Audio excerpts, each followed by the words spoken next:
Hey guys, welcome back to the Gill Switch, where we work on cars and improve if Teen can do it, so can you. Today we'll be showing you our new winter vehicle. It's a Yamaha Viking 700. All right, so it has a lot of multiple purposes, whatnot, just a good all-around utility vehicle. Goes anywhere. I came through that forest to get here. I've driven right across this lake on it at speeds of 40, 50, and even 60 kilometers an hour, which is kind of nice. And we can do donuts and have a good time as well as use it for the utilities that it's meant for. If you look here, this clip is of me plowing the driveway after a big snowfall.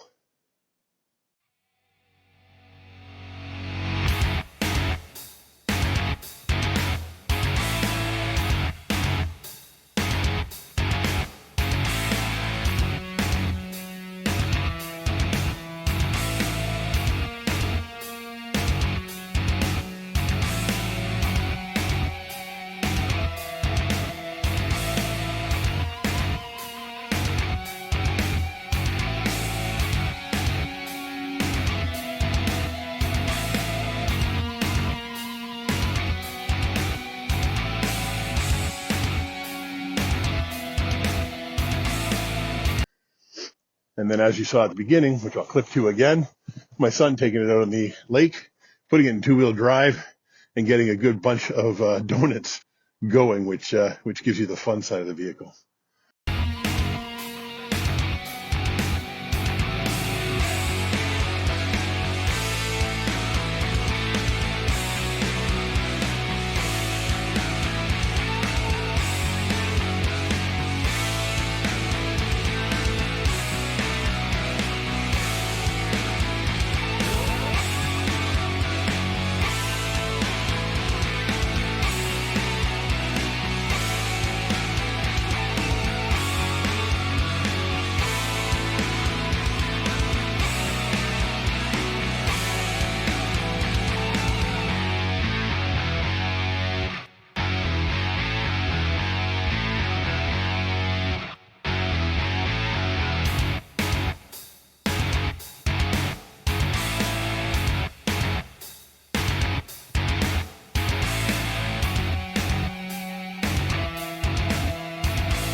And that's just when we're having fun.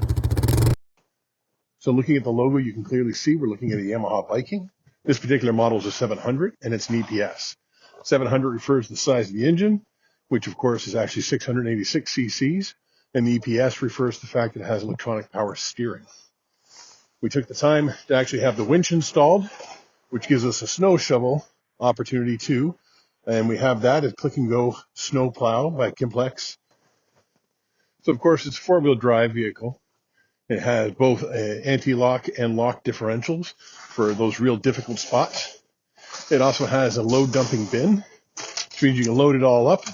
Then by flipping this switch here, dump the bin out because the bin goes vertical. Once the bin's up, you can actually see the 686 cc engine that powers the whole thing, and the shocks and whatnot that give it its lift and its ability to go anywhere it needs to. As mentioned, it's a UTV, which is a utility terrain vehicle, also more commonly called a side-by-side. So it sits three good-sized people. I know me and my two boys have all been in it and had plenty of room to spare. Comes with 4 cup holders, which, as you can see by my coffee cup, I'm very pleased with, and a dashboard that actually gives you the stats that you need to know as far as what speed you're going, how much fuel you have left, how far you've gone, how many hours you've driven. On top of that, we have future features. We have headlights. It actually does have a high beam. And of course, it has two-wheel drive, four-wheel drive, and then the diff lock setting over here. You'll see that I'm in four-wheel drive because I'm out on the edge of the lake. Once we get into deep snow, you really do require that four-wheel drive to get traction. Of course, the real knobby tires help out a lot. Interestingly, it still has a hood. It has a couple key components underneath the hood. We got to flip up this latch and twist it for it to release, flip up the other latch and twist it, and then the hood just pulls up. And underneath the hood, you're going to find the battery as well as the radiator. And finally, the fuse box. And that's pretty much all we got here. Again, you can get into the front assembly, do what you need to do. We're going to lock this back up. We don't want the hood flying off when we're driving.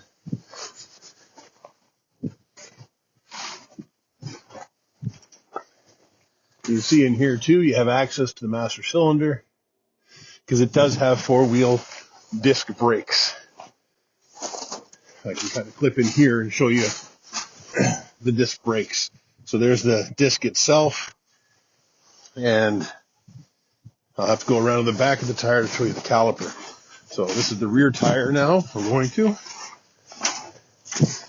and I can show you the caliper that's in here.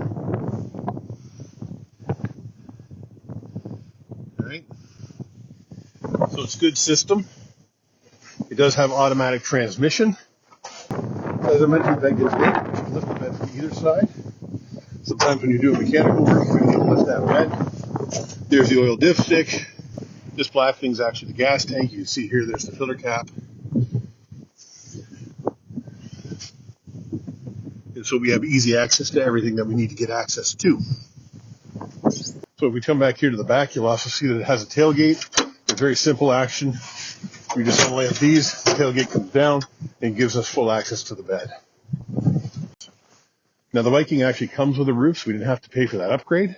But some of the upgrades that we did pay for, the front windshield on a cold day like today, very pleased that we got it. The rear windshield, which a lot of people think you don't need, but if you get a front windshield, there's a good chance amount of air is going to go over the roof and back in behind you. So this gives you a nice protection that way from those snow blizzards. And then finally, we did get side view mirrors, which for driving on the side of the highway have been a godsend. The Viking EPS also comes with a set of half doors, so we didn't have to make an investment in that. One thing I've thrown in, an old lawn chair cover that allows me to bring my buddy with me everywhere I go. As you can see, he's off exploring the landscape while I'm showing you about the vehicle. You will need a helmet to drive it anywhere off your own private property, but otherwise that's about it because it comes with seat belts, as you can see here, done up. Nice shoulder belts. We picked up this shelter to park the UTV, which is currently sitting right there in front of my place.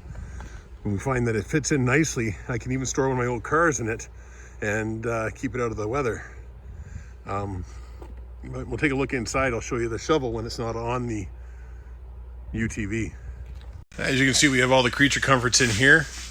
Put in a set of LED lights to keep an eye on things. Got my car parked, the camera on top of it, just make sure everything's good. And on top of all that, we keep the shovel stored. Nice click and go. Just clicks onto the universal mounts, and then we use the hoist to pull it up. Very handy. So you'll probably see a few more shows about the UTV as we put it to work in the days to come. All right, so this brings us to the end of our video. Hopefully you liked it. If you did, give us a thumbs up. Maybe even give us a comment telling us what we did well. If you didn't like it, please put a comment below. Tell us what we could have done better. All right? Thanks for watching the Gill Switch.